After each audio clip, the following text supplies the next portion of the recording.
Hello दोस्तों। तो आज का एक छोटा सा मोटिवेशनल स्टोरी है। भेड़िया और 7 बकरी के बच्चे। तो आइए इस कहानी को हम सुनते हैं। एक जंगल के किनारे घास के मैदान में एक सफेद रंग की बकरी अपने 7 बच्चों के साथ रहती थी।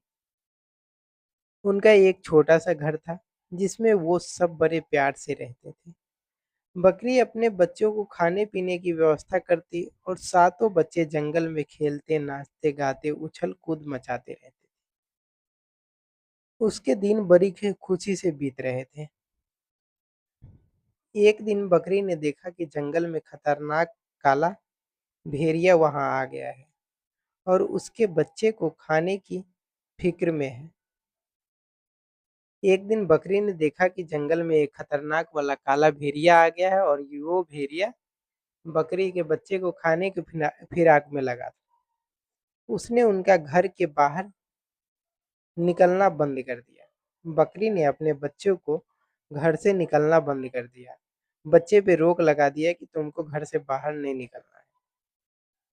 वो अपने बच्चे को हर समय अपनी आंखों के सामने रखती थी। एक दिन उसने खाने की व्यवस्था करने बाहर जाना पड़ा। एक दिन ऐसा आया कि घर के पास उसको खाना की व्यवस्था नहीं कर पाई तो घर से बाहर खाने के लिए जाना पड़ा।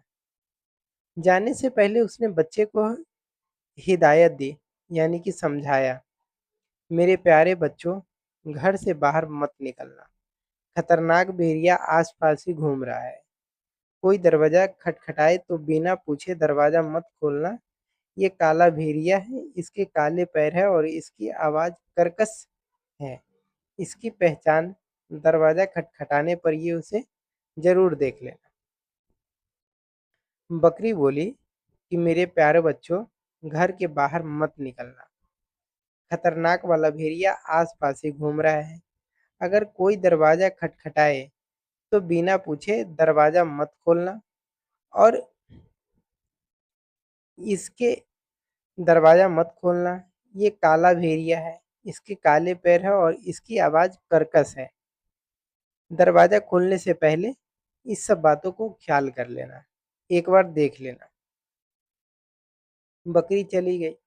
सातों बच्चों ने घर का दरवाजा अच्छी तरह बंद कर दिया और अपनी माँ के लौटने का इंतजार करने लगी। भेड़िया घर से वापस भेड़िया घर के पास ही बैठा था, देख रहा था सारी दुर्दशा। भेड़िया घर के पास ही था। उसने बकरी को घर से जाते हुए देखा तो बच्चों को खाने के लिए अपने घर पहुंच गया। भेड़िया पास में ही बैठा था। जब देखी कि बकरी चली गई तो भेड़िया उसके घर पे पहुंच गया बच्चों को खाने के लिए। घर का दरवाजा बंद था। उसने दरवाजा खटखटाया।